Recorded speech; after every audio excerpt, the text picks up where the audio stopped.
And welcome back to the Plaza Galleria. We're here at the 95th Annual Indian Market in Santa Fe, New Mexico.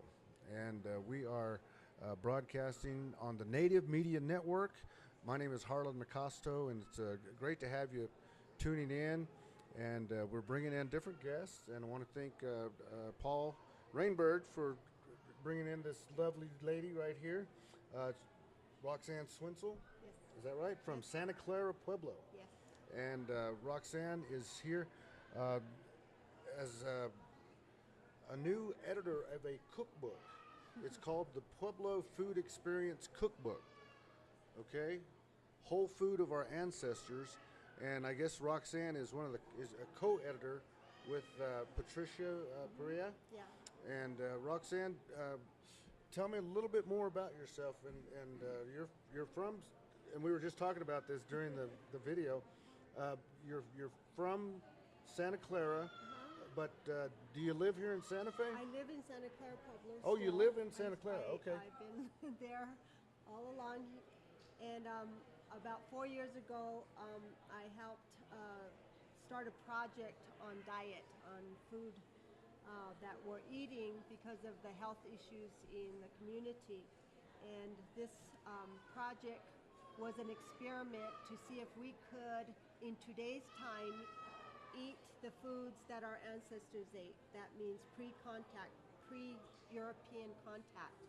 And so a group of volunteers from the Pueblo got together, and we thought, let's see if we can do it for 3 months. So we You mean change your diet or? change our diet and see if we could eat completely the way our ancestors ate. Because we didn't even know if we could, and we were nervous about it, but it was going to be a try. And it was also going to be documented and tested to see what it did to our bodies, health-wise. So we all, before we started, we all got blood tests done. So we Blood pressure and the whole, physical done. Wow, okay. We had all kinds of health issues. So this of was being- an experiment. It was totally an experiment to see what would happen to us. And we had people that were diabetic. Some people were fairly healthy. Some people had heart issues, high cholesterol, heart disease, Right. Allergies, depression, the whole range of humans, and ranging from 6-year-old to 65-year-olds. And we took a lunge and tried this out, and we did it. We proved that you could do it in today's time, eat the way our ancestors ate. And after 3 months of doing this, we went back to the doctor, got blood tests done, and everything. Doctors were blown away. We were all blown away. The success of this was unbelievable. So we proved without a doubt that this way of eating could change our health completely. Even areas that they said weren't even possible, improved.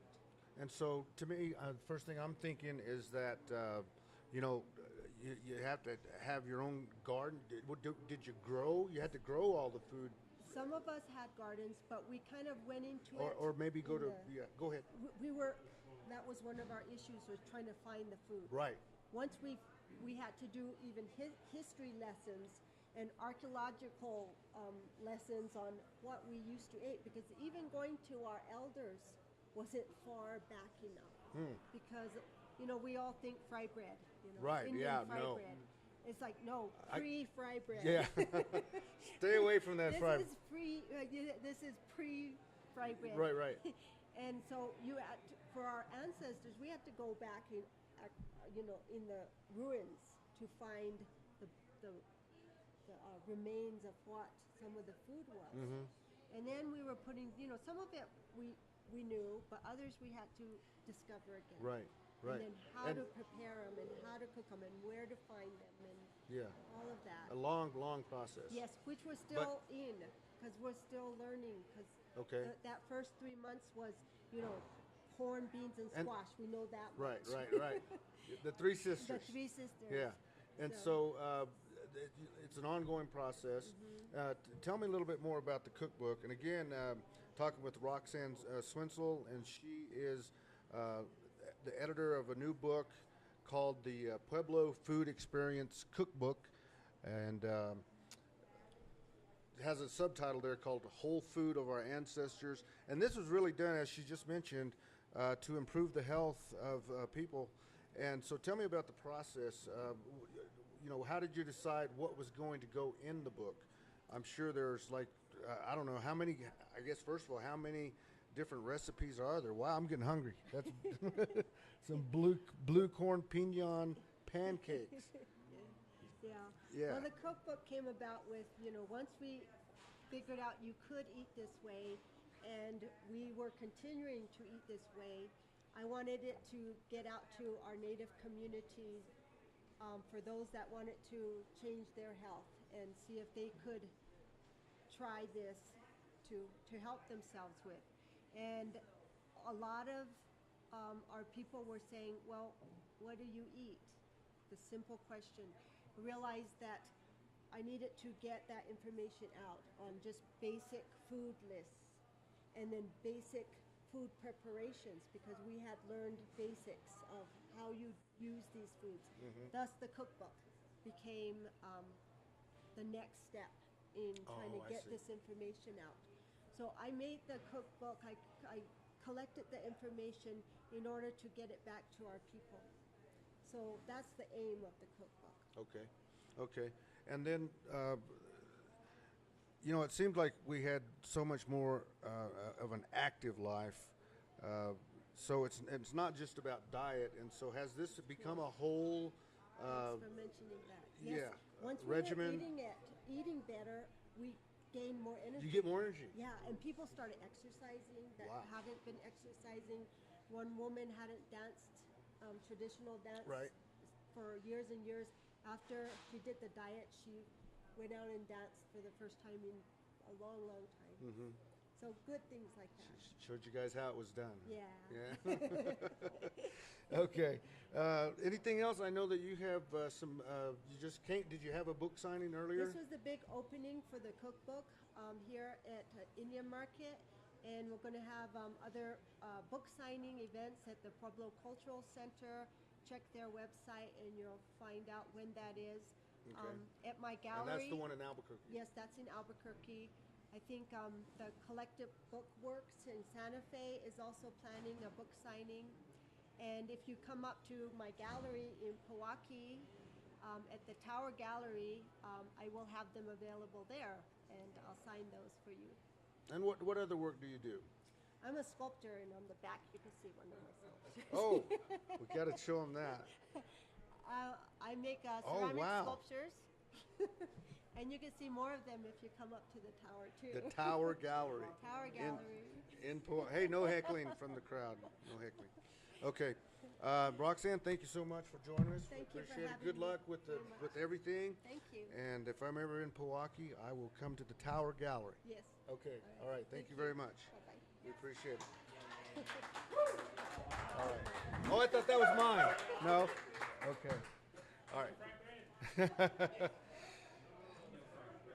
Yeah, easy. You got to go. You got to take it easy on the fry bread. Take it easy, because I know Ron's like, hey, what are you talking about? Okay, so I think we have one last video clip here. Again, you're listening to or viewing the Harlan McKosato show, and we're going to bring on another guest right after this. But first, again, we're bringing you all the sights and sounds of Indian Market. We're just right outside of Indian Market. I mean, you can literally look out the window here and see it at the Plaza Galleria. And we want to thank, again, Tourism Santa Fe for helping us with the broadcast. And you can check it all out on SantaFeMediaNetwork.com. You can also register for a two-night stay, compliments of Heritage Hotels here in Santa Fe and Tourism Santa Fe. And so we are going to be here for a little bit longer. But again, one of the things, that I like about the Indian Market, as well as, when you go to an Indian gathering, a Native gathering, you always get to see old acquaintances and people that you had met that you hadn't seen in a while. And one of the guys that I saw earlier, he was on the stage, because it's not just all art here anymore. It's there's well, I guess you could say that music is a form of art, which of course it is. And one of the artists that was performing on stage was Tree Cody, who a lot of you know, and he's from Maricopa. And so we had a chance to videotape a little bit of that, what was going on there on the stage. And the thing about the stage is it goes on for hours and hours and hours a day. I think it starts in the early in the morning and goes till late at night. I'm sure they're having some concerts tonight. But what I want to do right now is there was a performance that Tree Cody did, and we picked it up on video. So let's go ahead and roll that. Grandmother Earth. The words that I sing in this song translate Grandmother Earth. It is always good that you give us life. The Grandmother Earth song.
I